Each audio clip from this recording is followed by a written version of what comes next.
Estive em Portugal uns anos atrás. E lá, tendo tempo, fui convidado por alguns jornalistas para assistir à defesa de uma tese de uma jovem senhorita que havia estagiado no Brasil e que falaria sobre a sociedade brasileira. Na tese, ela mostrava que o brasileiro é um dos povos mais felizes do mundo.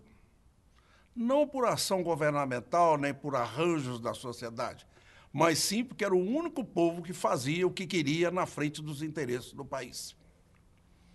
Tem muito de verdade nisso, mas também não chega tanto. Nós analisando bem como é que se constrói a legislação e a lei no Brasil, nós vamos chegar à conclusão que elas caminham muito mais por alguns interesses vetorados do que praticamente por interesse da própria sociedade. Me lembro que na época da Constituinte existia um repórter chamado Amaral Neto, e ele advogava muita pena de morte para o Brasil. E eu estive com ele umas 2 ou 3 vezes, tentando apresentar aquele item constitucional estabelecendo a pena a nível nacional. E eu dizia ao deputado, eu acho mais em conta que o senhor apresente uma emenda constitucional ou um item constitucional dizendo que o Estado que bem aprover ter a pena de morte está autorizado a regulamentá-la. Porque a pena de morte, evidentemente, é uma questão de famílias. São as famílias do Rio de Janeiro que têm que decidir se querem ou não pena de morte lá no seu estado. São as famílias de Pernambuco, são as famílias do Rio Grande do Sul. Isso é uma questão muito íntima. De matar um criminoso bárbaro? Não, absolutamente. Mas de autorizar o Estado a matar. Isso é que complica. O Estado, no Brasil, ele já tem ferramentas incrivelmente fortes, inclusive, as quais pouco se responsabiliza. Para vocês verem como é diferente o nosso país, quando foi autorizado pela lei ou pela Constituição o voto para o analfabeto, esqueceram-se que se o analfabeto teria o direito de votar, ele teria também o direito de ser votado. Isso é a coisa mais lógica do mundo. Se você autoriza o analfabeto a votar, você também o está autorizando a ser votado. E não é que agora estão querendo coisa diferente? E não é que agora o Ministério Público chamou a si a candidatura do famoso Tiririca? Quer dizer, como é que se cancela, ou como é que um poder da República, no caso a Procuradoria, se avoca no direito de chamar a si para anular o voto de 1.300.000 e tantas mil pessoas?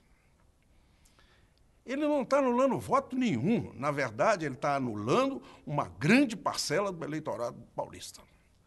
Se foi por desrespeito, por brincadeira, fosse lá de que título fosse, a verdade é que mais de 1 milhão de pessoas votaram naquele senhor. E ser analfabeto, e daí? Uma grande parcela no Brasil ainda é constituída de analfabetos. Lamentavelmente, isto é verdade.